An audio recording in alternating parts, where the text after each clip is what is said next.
Welcome back. My guest is Kenny Berry, former All-Star and minor league coach, manager, etc. We've been talking about different coaching philosophies and things that he had picked up as a player and some of the things he implemented as a coach. But one of the things we wanted to get into was the wife's role and a coach's wife, because I don't think there's a lot of people out there that even think about a coach's wife. They just, all you do, especially when you're talking about the major college coaches in basketball or the major league coaches in baseball, what have you, and nobody ever considers the wife, but they do quite a bit of sacrificing in order for their husband to be successful, trying to keep their husband sane in some cases. But you hear a lot about head coaches. You hardly ever hear about that person that's behind them, that wife or husband, if it happens to be a female coach. And I was interested, Kenny, in maybe the experience that you had with Alita. I know when you were managing and coaching, you'd be gone for a long period of time. And just your thoughts on what it takes for that to work in a marriage. Well, when we started out, I was very lucky. When we started dating, I met her at a basketball game out at Washburn Earl, my old high school. And a friend of mine's wife introduced us. And, before I left for spring training, I asked her if I could take her out to get something to eat. And she said, "No, you can't. Your divorce isn't final yet." So she said, "But you can bring a pizza over and I'll be glad to, help you eat it." So I brought a pizza over, and I had never talked to my first wife very much. We're sometimes not very good communicators, as you said earlier. And Alita and I talk.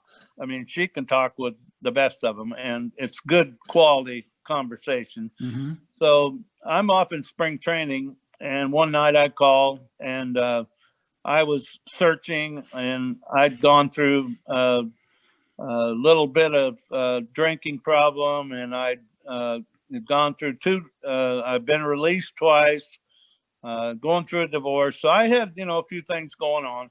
Mm-hmm. And anyway, that night we got to talking, and she brought me to Christ right there on the phone.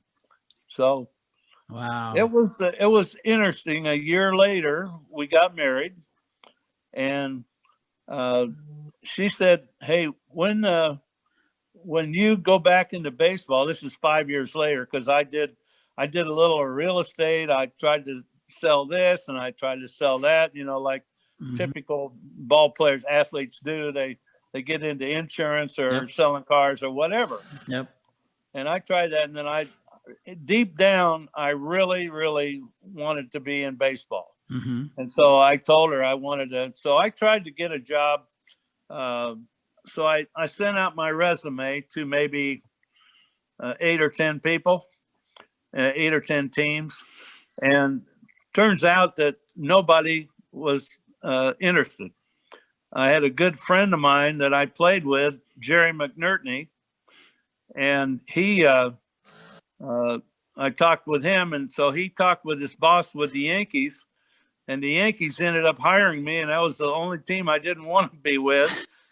But as the Lord works things out without your needing any assistance on it, he did it on his own, and he put me with the Yankees. And so that's where I started out, and it worked out very well.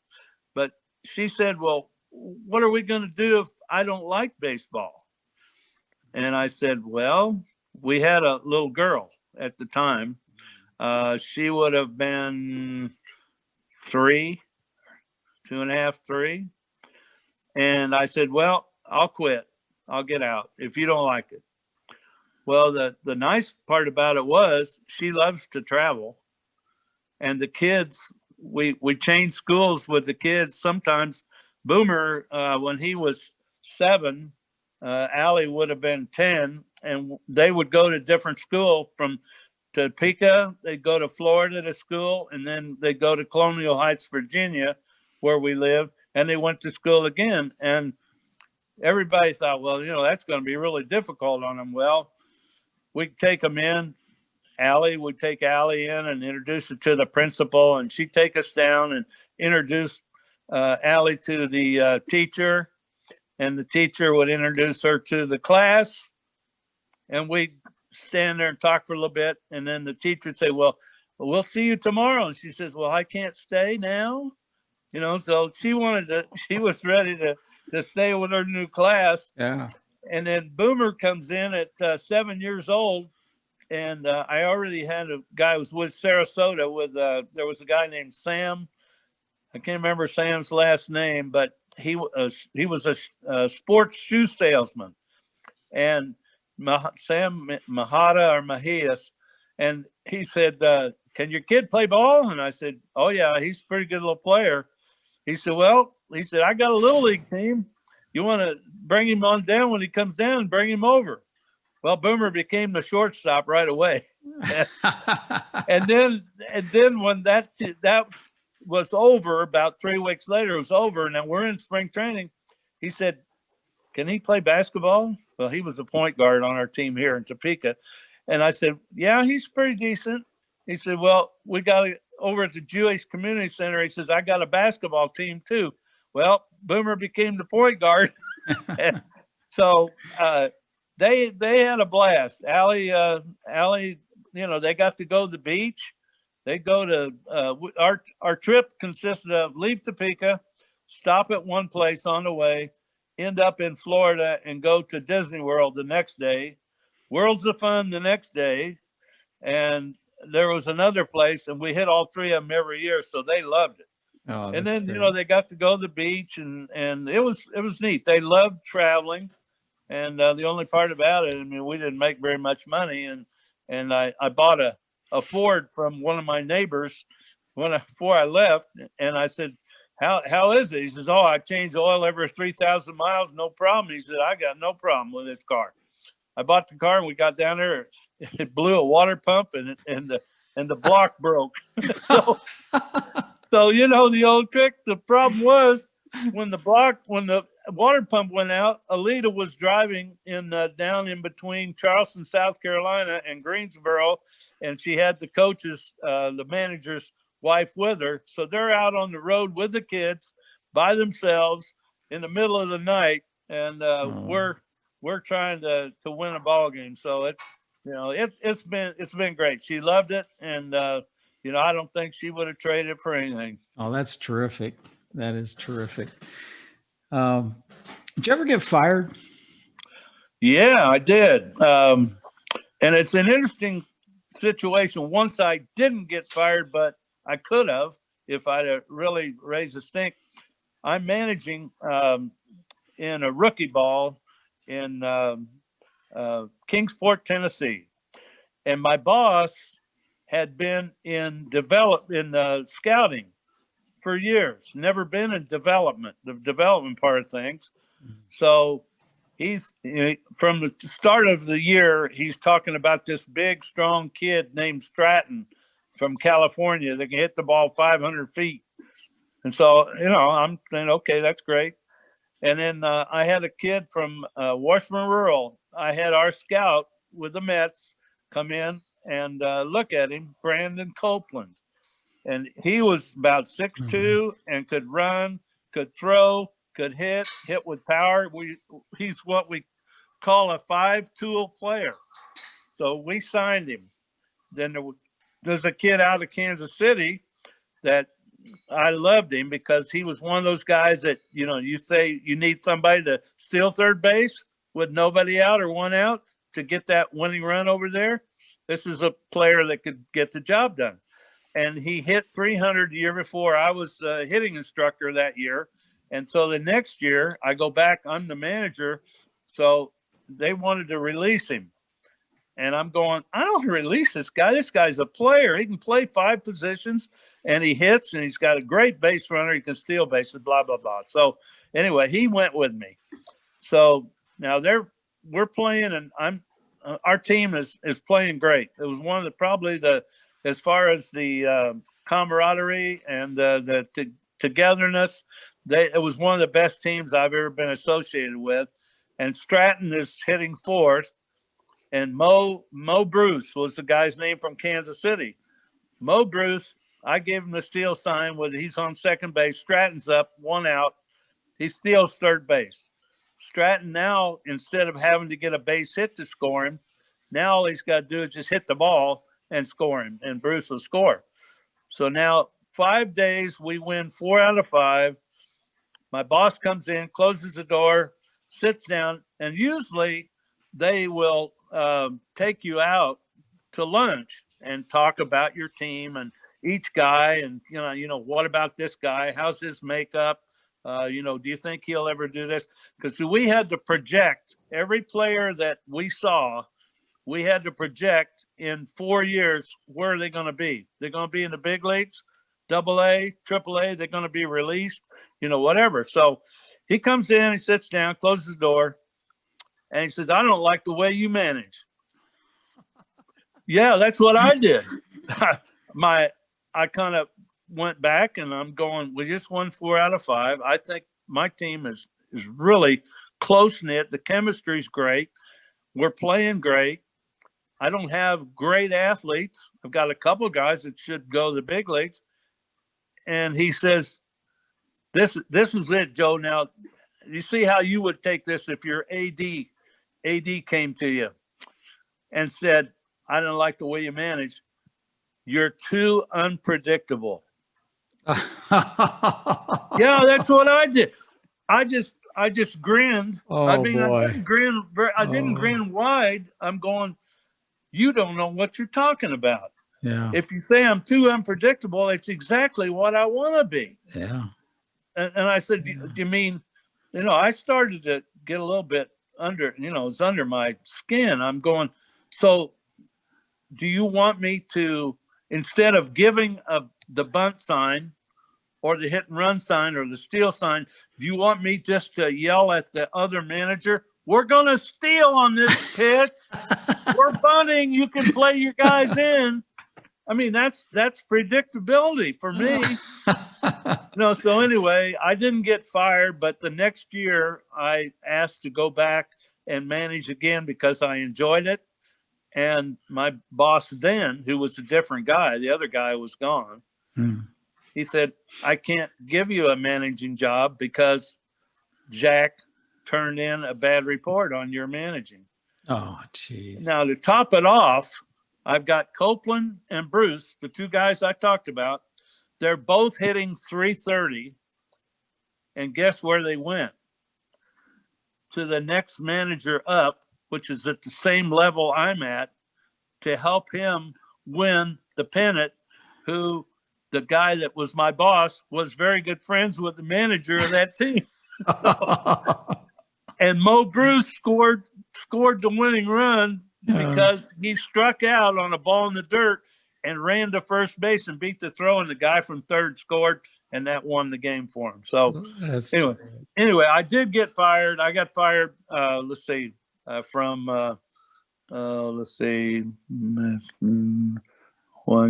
White Sox. I had the 2 years in Birmingham. And then they asked me, said, we want you to go to Vancouver, which is AAA. We want you to go to Vancouver and manage the AAA team, get you ready for the big leagues. And of course, not being very smart, I didn't want to be in AAA. You're on an airplane every few days, and you're flying, and you're up at 5 o'clock. And I'm like you. I'm not a morning person. So, plus my main concern was I wanted to stay close to the family. The family could, be around that way and fairly close. So I said, I'd really like to get back and be an instructor. I said, I love managing, but if I need to go to AAA, I'd like to be an instructor. And they went, oh, adios, muchacho. Yeah. So that was, so that, that's just the way it is. Well, that brings up, there was something in my book that I talk about. I covered this with every recruit I had, and I covered it with every player, and we always began the year talking about this, and we tried to implement this as kind of a way of life, but I called it my 3F model of success. It was Right. faith, family, fitness in that order. And it sounds like you kind of followed that same plan, and especially in this case where you put family in front of others. And Right. any regrets on that? Well, I mean, between you and me and the people that are watching, I felt that I was to a point in my career after Double A that I could actually go to the big leagues and manage and surround myself with.